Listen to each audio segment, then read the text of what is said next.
Assalamualaikum warahmatullahi wabarakatuh. Saya Ahmad Razik Al-Jabbar dari program studi ilmu Al-Quran Tafsir semester 6. Jadi di kesempatan kali ini saya akan mereview buku Hermeneutika dan Pengembangan Ulumul Al-Quran karya Syahiron Samsudin.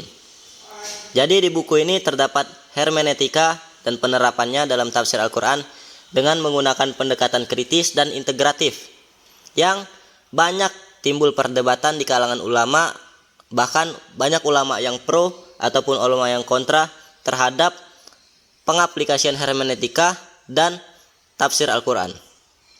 Tujuan buku ini ditulis sebenarnya untuk memberikan jalan tengah bagi perdebatan antara ulama yang pro maupun yang kontra. Apakah bisa konsep hermeneutika dipakai untuk ulumul Al-Quran, bahkan dapat memperkuat metode penafsiran Al-Quran. Penulis mengungkapkan bahwasanya ide-ide hermeneutika itu bisa dimasukkan ke dalam ulumul Al-Quran, bahkan dapat memperkuat metode penafsiran Al-Quran, karena antara tafsir dan hermeneutik sama-sama mengajarkan kepada kita bagaimana memahami dan menafsirkan teks dengan tepat, dan yang membedakan antara keduanya hanyalah ruang lingkupnya.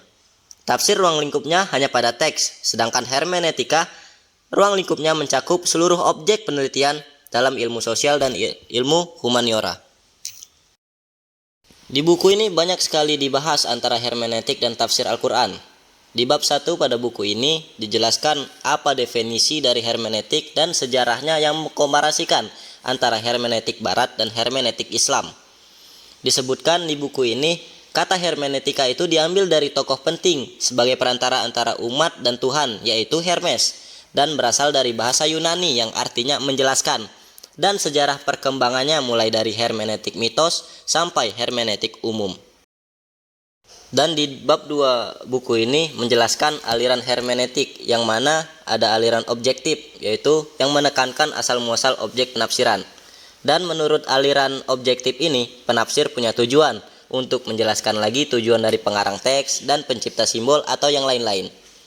Yang kedua ada aliran subjektif, yang mana menekankan peran penafsir dalam memaknai suatu teks, dan aliran objektif cum subjektif yang menekankan keduanya, yaitu mencari apa itu makna teks dan peran penafsir. Di bab 3 pada buku ini, penulis mencantumkan pemikiran beberapa tokoh hermeneutik barat yang bisa menjadi acuan untuk memperkuat dan mengembangkan ulumul Al-Quran dan penafsiran terhadap ayat-ayat Al-Quran melalui banyaknya teori dan metode hermeneutik dari beberapa tokoh tersebut. Di bab terakhir yaitu bab 4, penulis menjelaskan penafsiran yang berbasis makna kum atau makza yang menggabungkan antara tafsiran tradisional dan hermeneutik untuk menghasilkan pemahaman yang lebih kompleks dan kontekstual.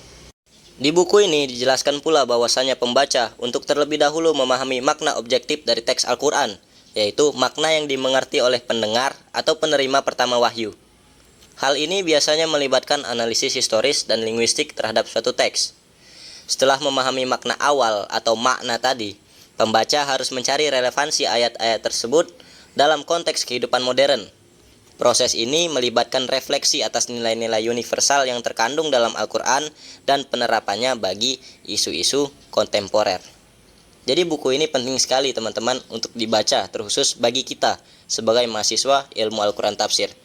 Sekian penjelasan dari saya tentang review buku ini. Akhirul kalam. Assalamualaikum warahmatullahi wabarakatuh.